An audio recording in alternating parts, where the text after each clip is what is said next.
दोस्तों स्वागत है नया प्रो चैनल में। तो आज हम लोग फिर अगले एक्ट की बात करते हैं, जिस एक्ट का नाम है 1909 का भारतीय परिषद अधिनियम, जिसको कि मार्ले मिंटो सुधार के नाम से जाना जाता है। ये डायरेक्ट क्वेश्चन आता है कि मार्ले मिंटो सुधार किस अधिनियम के तहत आता है, कौन सी अधिनियम में मार्ले मिंटो सुधार हुआ है। तो ये 1909 का है, ये डायरेक्ट क्वेश्चन आता है। मार्ले मिंटो उस समय इसका शासन था, गवर्नर ये बनाया गया था, वायसराय बनाया गया था। तो इसी के लिए इसी के नाम से इसको रखा गया और इसी ने कुछ नियम को बनाया, कुछ चेंजेस किया, जिसका नाम हम लोग आगे पढ़ेंगे। तो इसने क्या किया कि पहली बार मुस्लिम समुदाय के लिए क्या किया, पहली बार मुस्लिम के लिए, ठीक है, पहली बार मुस्लिम समुदाय के लिए पृथक जो है प्रतिनिधि के लिए बनाया था। मुस्लिमों के लिए पहली बार मुस्लिमों के लिए अलग प्रतिनिधि के बनाया था। इसका मतलब ये हो गया कि अलग से ये लोग के लिए, जैसे जो चुनाव होते हैं, चुनाव के लिए अलग व्यवस्था की गई थी। और इसका जो सदस्य, मान लीजिए कोई सदस्य क्या हुआ, अगर चुनाव में खड़ा होता है तो सदस्य को मत देने का जो अधिकार था, मत देने का अधिकार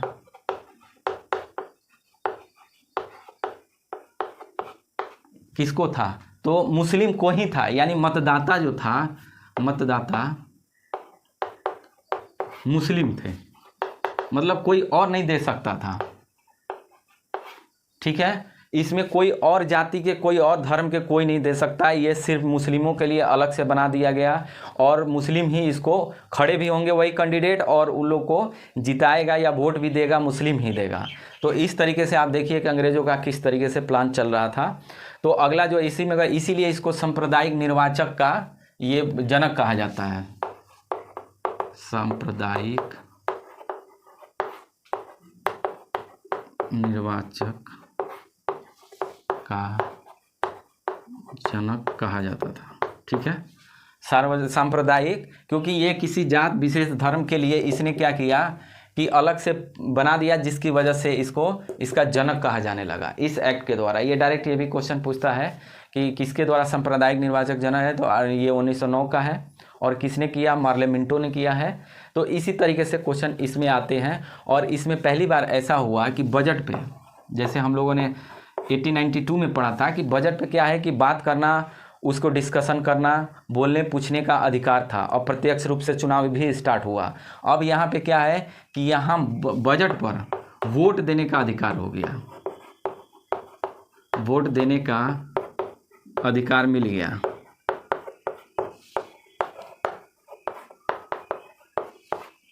बजट पर वोट देने का अधिकार इस बार, यानी क्वेश्चन भी क्रॉस पूछ सकते हैं और बजट पे वोट भी देने का। जबकि 1892 में हम लोगों ने पढ़ा कि उसमें वोट देने का अधिकार नहीं था, उसमें अप्रत्यक्ष रूप से हो रहा था और फिर बहस उसमें डिस्कशन करने का अधिकार था। अब यहाँ पे अगला कड़ी में क्या हुआ, वोट देने का भी अधिकार इसमें कर दिया गया। अब देखिए इसी एक्ट में क्या किया गया कि कुछ इंडियन को भी शामिल करने की बात की जा रही है। तो सत्येंद्र प्रसाद सिन्हा को क्या किया गया, कार्यपालिका परिषद में शामिल किया गया है। कार्यपालिका परिषद में सत्येंद्र प्रसाद, और देखिए सत्येंद्र प्रसाद सिन्हा को शामिल किया, यानी अब यहाँ इंडियन को ये लोग शामिल किया।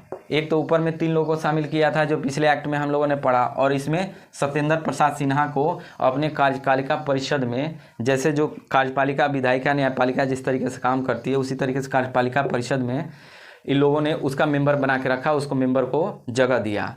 तो इस एक्ट में यही 3, 4, 5 पॉइंट हैं जो हम लोगों ने इस पे हम लोग डिस्कस किया। अब अगला एक्ट की बात करते हैं।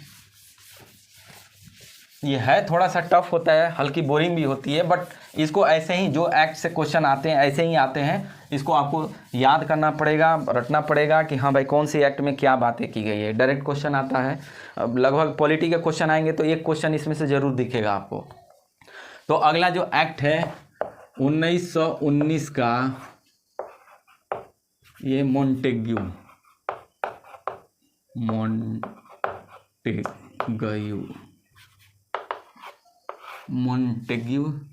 चेम्सफोर्ड चेम्सफोर्ड, ठीक है, मॉन्टेग्यू चेम्सफोर्ड सुधार ये बोला गया है। ये एक्ट के द्वारा 1919 में डायरेक्ट ये भी क्वेश्चन आता है कि 1919 एक्ट किस नाम से जाना जाता है, तो मॉन्टेग्यू चेम्सफोर्ड के नाम से जाना जाता है, ठीक है। अब बात करते हैं कि इस अधिनियम में क्या क्या बातें दी गई है।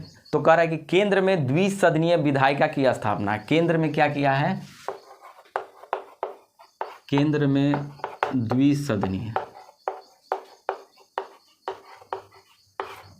द्विसदनीय, ये भी डायरेक्ट क्वेश्चन ऐसे ही पूछ देगा, किस एक्ट में केंद्र में द्विसदन की व्यवस्था की गई है। डायरेक्ट क्वेश्चन है 1919 का एक्ट में, ठीक है। तो पहला जो जैसे विधायिका जैसे हो गया, अब देखिए एक हो गया ये विधायिका,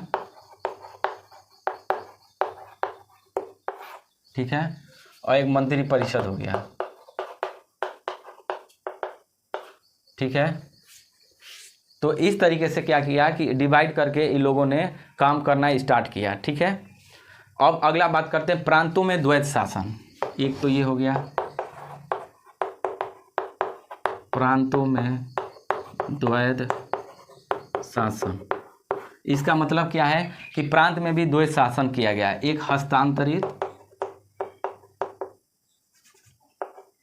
एक जो पहला जो किया गया था, पहली जो किया गया था हस्तांतरित किया गया, यानी क्या किया गया, हस्तांतरित यानी एक दूसरे को दिया गया, दूसरा आरक्षित, ठीक है, आरक्षित।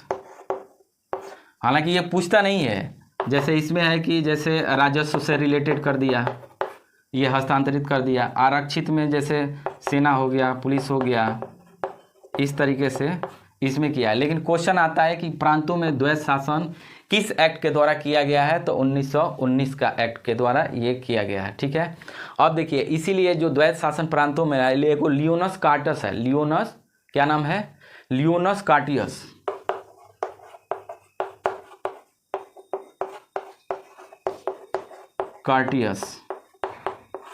लियोनस कार्टियस इसका जनक माना जाता है। प्रांतों में द्वैध शासन का जो जनक माना जाता है, किसको माना जाता है, लियोनस कार्टियस। प्रांतों में द्वैध शासन का जनक कौन है, लियोनस कार्टियस, इसको जनक माना जाता है, ठीक है। यानी इसी ने इसका गठन किया था। और इसी में आप देखेंगे लोक सेवा आयोग, जो हम देख रहे हैं जैसे पीसीएस का जो एग्जाम होता है, जो आईएएस का एग्जाम होता है, ये लोक सेवा आयोग काम करती है। तो इसकी शुरुआत इसी एक्ट के द्वारा किया गया था। लोक सेवा की शुरुआत इस एक्ट के द्वारा किया गया। एक कमीशन था जिसका नाम है ली कमीशन। इसी के रिकमेंडेशन पे लोक सेवा आयोग का शुरुआत हुआ। आयोग भी लिख सकते हैं। लोक सेवा यानी लोक सेवा परीक्षा की शुरुआत कब से हुई, इसकी शुरुआत ली कमीशन द्वारा 1926 में, 1926 से स्टार्ट हो गया। परीक्षा जो यूपीएससी है और जो पीसीएस है, इसी से स्टार्ट हुआ था। ली कमीशन बहुत इंपॉर्टेंट है, ये भी क्वेश्चन आता है कब हुआ और शुरुआत किस एक्ट के द्वारा हुआ है। तो इस तरीके से ये इसका हुआ। और इसमें देखा गया कि सांप्रदायिक आधार पे, जैसे मुस्लिमों के लिए दिया गया था, इस पे जैसे मुस्लिम के लिए 1909 में हम लोगों ने पढ़ा कि पृथक निर्वाचक उसका किया गया था। अब इसमें किया गया है कि जैसे सिख और ईसाई के लिए, सिख, ईसाई और यूरोपियन के लिए क्या किया, पृथक निर्वाचक किया गया।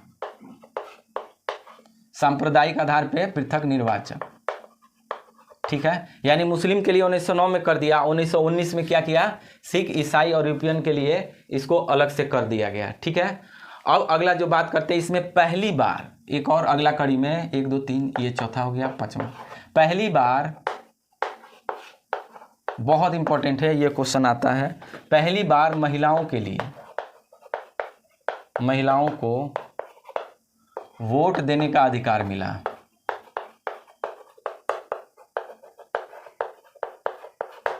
पहली बार महिलाओं को वोट देने का अधिकार इस एक्ट के द्वारा मिला है, ठीक है। और इसमें उस समय इंग्लैंड के जो प्रधानमंत्री थे, कौन थे, लॉर्ड जॉर्ज,